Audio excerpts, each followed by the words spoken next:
for a while, but like I said, I just want to show you guys now, you know, we're a little bit above the weight limit. Just had a very productive off season, which is an amazing thing, but we kind of a little bit and then we're going to get started. So let's go. I like to start with the band, the stronger one. I just like to put it around. They just got here last night from Korea, which is about like a 16-hour flight. So can't wait to see Phil and Boss Man. And we're going to do some content. I sat out the 2020 Olympia because I was battling depression. I went through the lowest phase of my life. These words from Keone Pearson reveal a truth that few fans ever knew about the man they call the Prodigy. Behind the granite, physique and championship trophies lies a journey of mental battles, crushing defeats, and an almost miraculous resurrection. Today, we uncover the untold story of how a young man from a small Georgia town transformed from bodybuilding's forgotten promise into a three-time Mr. Olympia champion. And the truth is more impactful than you ever imagined.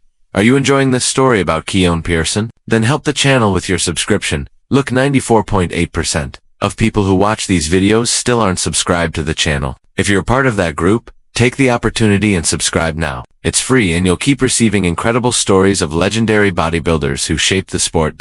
And don't forget, at the end of the video, you'll find more stories like this one. Warner Robins, Georgia, a small town that produced one of bodybuilding's most gifted athletes. Keone Pearson never struggled with fitness. Football and track shaped his teenage years, instilling discipline that would define his career. But bodybuilding was never part of the plan. Weightlifting has always been a part of my journey, but bodybuilding was something that was never planned. It just happened, Keone admitted in interviews. What many don't know is that Pearson was discovered almost by accident. His coach Ray Baker saw something in him that Keone couldn't see in himself. In 2016, at just 21 years old, Pearson stepped onto the NPC Lee Haney Games stage and won his first show. 1 year later, he became the youngest IFBB pro from Georgia after claiming the NPC Junior USA Championship. The fitness world immediately labeled him a genetic phenom, but that label would become both a blessing and a curse, creating expectations that nearly destroyed him before his career truly began. The shadow of expectation loomed over Pearson like a storm cloud. When you're called a prodigy, everyone waits for you to prove it. By 2019, competing in classic physique, Keone faced giants, Chris Bumstead, Brian Ansley, George Peterson. He placed fourth at the Olympia, a respectable result, but not the coronation many predicted. Then came the painful decision. Classic physique required a 180-pound weight cap, and Keone was sacrificing muscle just to make weight. It got to the point where I had to sacrifice muscle just to compete, he revealed. The switch to the 212 division seemed like the answer. In 2020, he won the Chicago Pro convincingly. The Olympia was next. But what happened behind closed doors would shock everyone. Keone withdrew from the 2020 Olympia entirely, citing mental and physical stress. The Prodigy had hit a wall no one saw coming. I'm dealing with a few mental battles right now and I'm just not there 100%. These words, spoken in an Instagram video, were a rare moment of vulnerability in a sport that demands invincibility. The pressure had become a pressure cooker. Moving to a new division, building new muscle tissue, managing sponsor expectations, it all collided at once. When Keone returned in 2021, the result was devastating.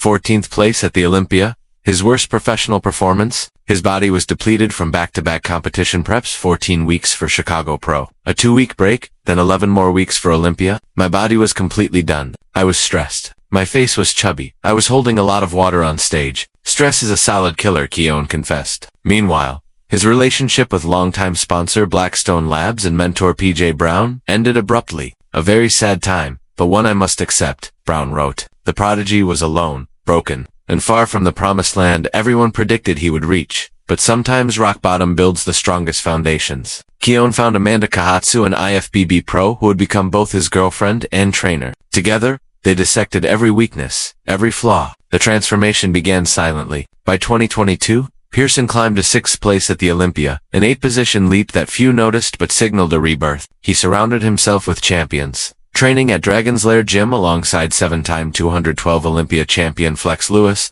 I'm around the best of the best. That 2 years ago Keone who let the pressure get to him. That Keone is gone, he declared. The 2023 Texas Pro became his proving ground. He won decisively, qualifying for the Olympia with renewed confidence. On November 3, 2023, in Orlando, Florida, Keone Pearson faced 2-time defending champion Sean Clarida. The battle was fierce, controversial even. Many believed Clarida's muscularity should have won. But when Bob Cicarillo announced the winner, the Prodigy had finally arrived. I've been dreaming of this moment for a long time. I prayed for it every day, Keone whispered, tears streaming down his face. You can do anything if you put your mind into it. Tune the negative noise out and make sure the people around you only want to see you grow. These words, written after his 2023 victory, captured the essence of Keone's transformation. He didn't just defend his title in 2024, he dominated, bringing an improved physique that silenced all remaining critics. By Keone achieved what only Flex Lewis and Kevin English had done, winning 3 consecutive 212 Olympia titles. His rivalry with Clarita became legendary, pushing both to unprecedented heights. At 30 years old, weighing 210 pounds of championship muscle, Keone now contemplates the ultimate challenge, moving to men's open. To be continued, he said with a knowing smile when asked about his future. His partnership with Amanda proved that love and ambition could coexist in bodybuilding's brutal world. From battling depression to becoming the face of an entire division, Keone's legacy transcends trophies. He proved that mental health struggles don't disqualify you from greatness. They can define your path to it. Are you enjoying this story about Keone Pearson? Then help the channel with your subscription. Look, 94.8% of people who watch these videos still aren't subscribed to the channel. If you're part of that group, take the opportunity and subscribe now. It's free, and you'll keep receiving incredible stories of legendary bodybuilders who shaped the sport. And don't forget, at the end of the video, you'll find more stories like this one. The boy from Warner Robins who never planned a bodybuilding became one of the most dominant 212 champions. Keone Pearson's journey reminds us that the darkest chapters often precede the brightest victories. In his own words, push through it. I like to say suffer sometimes. That's what I was doing, and it all paid off. The prodigy became a prophet, living proof that belief in yourself, even when the world forgets your name, is the ultimate championship.